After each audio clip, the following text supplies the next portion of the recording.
مشرقی ہوا اسے اڑا لے جاتی ہے اور وہ جاتا رہتا ہے۔ وہ اسے اس کی جگہ سے اکھاڑ پھینکتی ہے، کیونکہ خدا اس پر برسائے گا اور چھوڑنے کا نہیں۔ وہ اس کے ہاتھ سے نکل بھاگنا چاہے گا۔ لوگ اس پر تالیاں بجائیں گے اور سسکار کر اسے اس کی جگہ سے نکال دیں گے۔ ایوب 28واں باب۔ یقیناً چاندی کی کان ہوتی ہے اور سونے کے لیے جگہ ہوتی ہے جہاں تایا جاتا ہے۔ لوہا زمین سے نکالا جاتا ہے اور پیتل پتھروں میں سے گلایا جاتا ہے۔ انسان تاریکی کی تہہ تک پہنچتا ہے اور ظلمات اور موت کے سایہ کی انتہا تک پتھروں کی تلاش کرتا ہے۔ آبادی سے دور وہ سرنگ لگاتا ہے، آنے جانے والوں کے پاؤں سے بے خبر، اور لوگوں سے دور وہ لٹکتے اور جھولتے ہیں، اور زمین اس سے خوراک پیدا ہوتی ہے، اور اس کے اندر گویا آگ سے انقلاب ہوتا رہتا ہے۔ اس کے پتھروں میں نیلم ہے اور اس میں سونے کے ذرے ہیں۔ اس راہ کو کوئی شکاری پرندہ نہیں جانتا، نہ باز کی آنکھ نے اسے دیکھا ہے، نہ متکبر جانور اس پر چلے ہیں، نہ خونخوار ببر ادھر سے گزرا ہے۔ وہ چکماک کی چٹان پر ہاتھ لگاتا ہے، وہ پہاڑوں کو جڑ سے الٹ دیتا ہے۔ وہ چٹانوں میں سے نالیاں کاٹتا ہے، اس کی آنکھ ہر بیش قیمت چیز کو دیکھ لیتی ہے۔ وہ ندیوں کو مسدود کرتا ہے کہ وہ ٹپکتی بھی نہیں، اور چھپی چیز کو وہ روشنی میں نکال لاتا ہے۔ لیکن حکمت کہاں ملے گی اور خرد کی جگہ کہاں ہے؟ نہ انسان اس کی قدر جانتا ہے، نہ وہ زندوں کی سرزمین میں ملتی ہے۔ گہراؤ کہتا ہے وہ مجھ میں نہیں ہے، سمندر کہتا ہے وہ میرے پاس نہیں ہے۔ نہ وہ سونے کے بدلے مل سکتی ہے، نہ چاندی اس کی قیمت کے لیے تلے گی، نہ اوفیر کا سونا اس کا مول ہو سکتا ہے، اور نہ قیمتی سلیمانی پتھر یا نیلم، نہ سونا اور کانچ اس کی برابری کر سکتے ہیں، نہ چوکھے سونے کے زیور اس کا بدل ٹھہرائیں گے۔ مونگے اور بلور کا نام بھی نہیں لیا جائے گا، بلکہ حکمت کی قیمت مرجان سے بڑھ کر ہے۔ نہ کوش کا پکھراج اس کے برابر ٹھہرے گا، نہ چوکھا سونا اس کا مول ہوگا۔ پھر حکمت کہاں سے آتی ہے اور خرد کی جگہ کہاں ہے، جس حال کہ وہ سب زندوں کی آنکھوں سے چھپی ہے اور ہوا کے پرندوں سے پوشیدہ رکھی گئی ہے۔ ہلاکت اور موت کہتی ہیں، ہم نے اپنے کانوں سے اس کی افواہ تو سنی ہے۔ خدا اس کی راہ کو جانتا ہے اور اس کی جگہ سے واقف ہے، کیونکہ وہ زمین کی انتہا تک نظر کرتا ہے اور سارے آسمان کے نیچے دیکھتا ہے، تاکہ وہ ہوا کا وزن ٹھہرائے۔ بلکہ وہ پانی کو پیمانہ سے ناپتا ہے۔ جب اس نے بارش کے لیے قانون اور عد کی برک کے لیے راستہ ٹھہرایا، تبھی اس نے اسے دیکھا اور اس کا بیان کیا۔ اس نے اسے قائم کیا، بلکہ اسے ڈھونڈ نکالا۔ اور اس نے انسان سے کہا، دیکھ، خداوند کا خوف ہی حکمت ہے، اور بدی سے دور رہنا خرد ہے۔ ایوب 29واں باب۔ اور ایوب پھر اپنی مثل لا کر کہنے لگا، کاش کہ میں ایسا ہوتا جیسا گزشتہ مہینوں میں، یعنی جیسا ان دنوں میں جب خدا میری حفاظت کرتا تھا، جب اس کا چراغ میرے سر پر روشن رہتا تھا اور میں اندھیرے میں اس کے نور کے ذریعہ سے چلتا تھا، جیسا میں اپنی برومندی کے ایام میں تھا، جب خدا کی خوشنودی میرے ڈیرے پر تھی، جب قادر مطلق ہنوز میرے ساتھ تھا اور میرے بچے میرے ساتھ تھے، جب میرے قدم مکھن سے دھلتے تھے اور چٹان میرے لیے تیل کی ندیاں بہاتی تھی، جب میں شہر کے پھاٹک پر جاتا اور اپنے لیے چوک میں بیٹھک تیار کرتا تھا،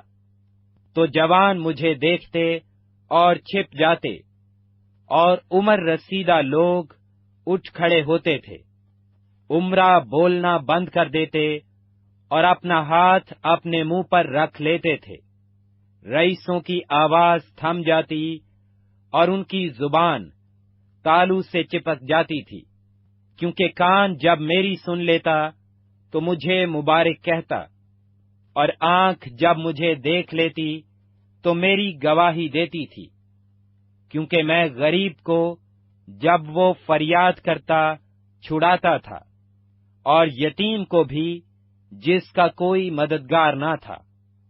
ہلاک ہونے والا مجھے دعا دیتا تھا، اور میں بیوہ کے دل کو ایسا خوش کرتا تھا کہ وہ گانے لگتی تھی۔ میں نے صداقت کو پہنا اور اس سے ملبس ہوا، میرا انصاف گویا جبہ اور امامہ تھا، میں اندھوں کے لیے آنکھیں تھا اور لنگڑوں کے لیے پاؤں، میں محتاج کا باپ تھا اور میں اجنبی کے معاملہ کی بھی تحقیق کرتا تھا، میں ناراست کے جبڑوں کو توڑ ڈالتا اور اس کے دانتوں سے شکار چھڑا لیتا تھا۔ تب میں کہتا تھا کہ میں اپنے آشیانہ میں مروں گا، اور میں اپنے دنوں کو ریت کی طرح بے شمار کروں گا۔ میری جڑیں پانی تک پھیل گئی ہیں، اور رات بھر اوس میری شاخوں پر رہتی ہے۔ میری شوکت مجھ میں تازہ ہے، اور میری کمان میرے ہاتھ میں نئی کی جاتی ہے۔ لوگ میری طرف کان لگاتے اور منتظر رہتے، اور میری مشورت کے لیے خاموش ہو جاتے تھے۔ میری باتوں کے بعد وہ پھر نہ بولتے تھے، اور میری تقریر ان پر ٹپکتی تھی۔ وہ میرا ایسا انتظار کرتے تھے جیسا بارش کا، اور اپنا منہ ایسا پسارتے تھے جیسے پچھلے می کے لیے۔ جب وہ مایوس ہوتے تھے تو میں ان پر مسکراتا تھا، اور میرے چہرہ کی بشاشت کو انہوں نے کبھی نہ بگاڑا۔ میں ان کی راہ کو چنتا اور سرداروں کی طرح بیٹھتا، اور ایسے رہتا تھا جیسے فوج میں بادشاہ، اور جیسے وہ جو غمزدوں کو تسلی دیتا ہے۔ ایوب 30واں باب۔ پر اب تو وہ جو مجھ سے کم عمر ہیں میرا تمسخر کرتے ہیں، جن کے باپ دادا کو اپنے گلہ کے کتوں کے ساتھ رکھنا بھی مجھے ناگوار تھا، بلکہ ان کے ہاتھوں کی قوت مجھے کس بات کا فائدہ پہنچائے گی؟ وہ ایسے آدمی ہیں جن کی جوانی کا زور زائل ہو گیا، وہ افلاس اور قحط کے مارے دبلے ہو گئے ہیں۔ وہ ویرانی اور سنسانی کی تاریکی میں خاک چاٹتے ہیں، وہ جھاڑیوں کے پاس لونئے کا ساگ توڑتے ہیں، اور جھاؤ کی جڑیں ان کی خوراک ہے۔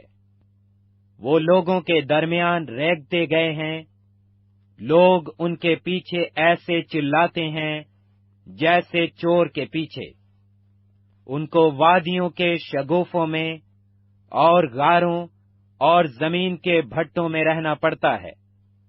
وہ جھاڑیوں کے درمیان رینگتے اور جنکاڑوں کے درمیان اور جنکاڑوں کے نیچے اکٹھے پڑے رہتے ہیں۔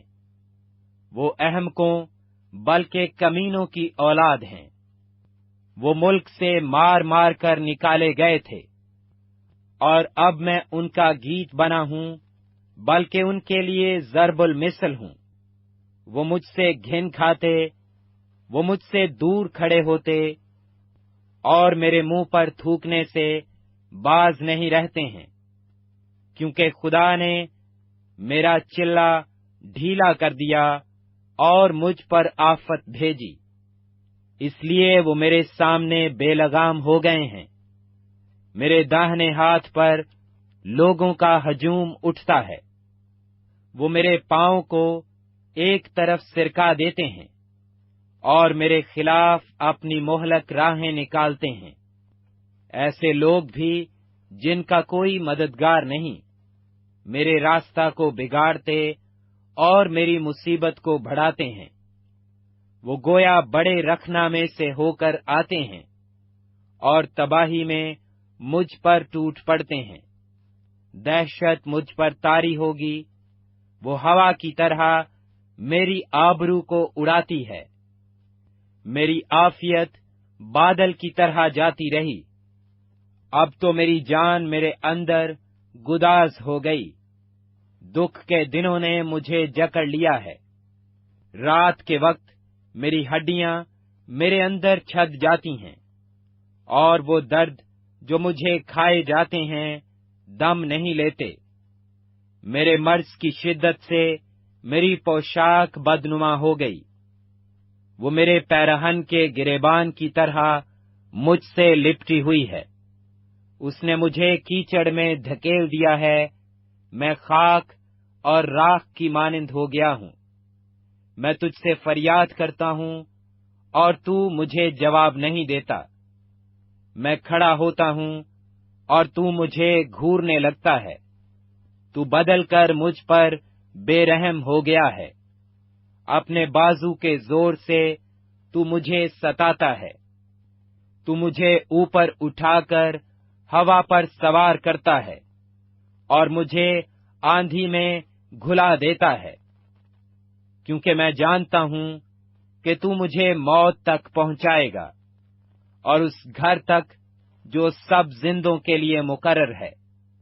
تو ابھی کیا تباہی کے وقت کوئی اپنا ہاتھ نہ بڑھائے گا اور مصیبت میں فریاد نہ کرے گا؟